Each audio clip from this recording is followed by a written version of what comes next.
What's up, everybody? Today we're going to be going over hydrocarbons and how to name them. So before we begin, I believe it's best we start off with a definition.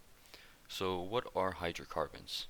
Basically, they are organic compounds that are used in a variety of both industrial and biological processes, and hydrocarbons in particular consist of only hydrogens and carbons, as you see here. Uh, Now, why do we need to create the distinction between different lengths slash chains of hydrocarbons, such as, well, for example, if you're doing skeletal structure, this hydrocarbon of 2 carbons, this one of 3, this one of 4? Well, that's because they are all members of the same homologous series. And what homologous series is basically they are families of organic compounds with similar features or functional groups that react similarly. And the reason we need to separate them into different lengths is because they can be used in industrial processes, like I said before, such as, for example, fractional distillation. These hydrocarbons here, these ones in particular, like for example, this one is ethane, this one is methane. These undergo highly exothermic combustion reactions that give us a lot of energy. And how we separate them is basically we may have this mixture of natural gases that contains a whole lot of different hydrocarbons of different lengths, and we heat them in this sort of a cylinder, in this little canister, you may call it. And the heat is at its most intense, like at the bottom, such as here, and at its lightest here. And basically, because of their different lengths, the hydrocarbons of lower lengths, the shorter ones, have a lower boiling point. So they will boil off here and they will go onto these funnels. And the ones that are longer will boil off at higher intensities of heat and will go into these funnels. And they will all have their own various uses. Some are used for fuel. The longer ones can be used for building roads. But yeah, that's basically the whole gist of their importance and why we use them. Now let's start off with names. Let's for to begin the series, we'll begin with the homologous series of alkanes. Alkanes, spelt like that.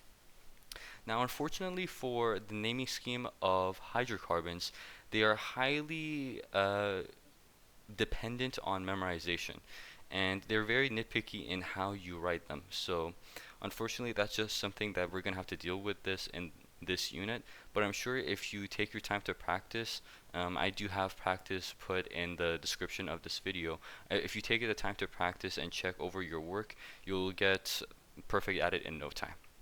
Now, the way the naming works is we name based on how many carbons are in the chain, and we add however much that is. We indicate how much that is by replacing this alk part with whatever root that indicates said carbon amount. So, for example, for a single carbon chain, it would be a meth root. Then we would have an eth. For 2, a prop. For 3, bute. For 4, pent. For 5, hex. For 6, hept. For 7, oct. For 8, and non for 9. And I believe dec is for 10, but I doubt you'll ever see hydrocarbons of that long in your lessons.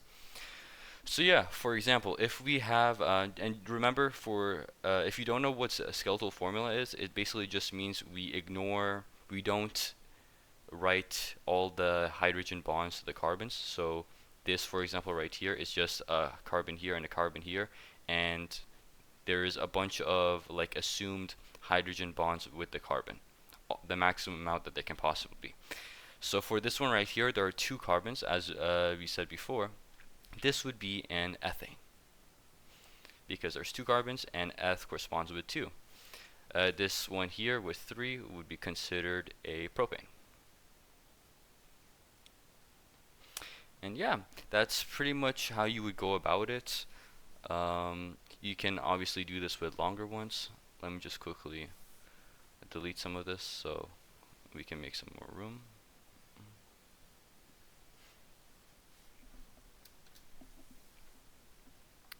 So for example, 1, 2, 3, 4, 5, 6, 7.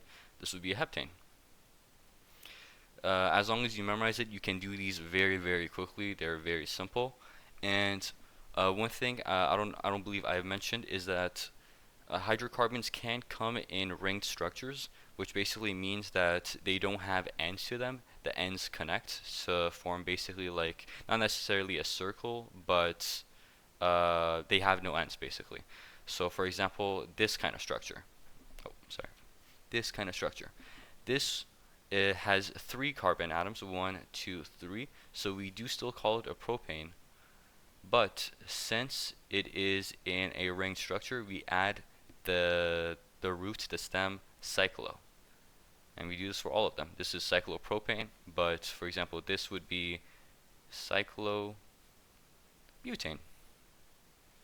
And this would be cyclopentane. And yeah, that's how the naming scheme goes purely for hydrocarbons without any branches or anything. In the next lesson, we'll be going over how to name them if they do have branches. So for example, if they were to look like this or like this, we'll be going over that. But yeah, before you go on to the next lesson, I do recommend you try out the practice in the description. And if you have any questions, just write them down in the comments and I'll try to answer as many of them as I can. But thank you.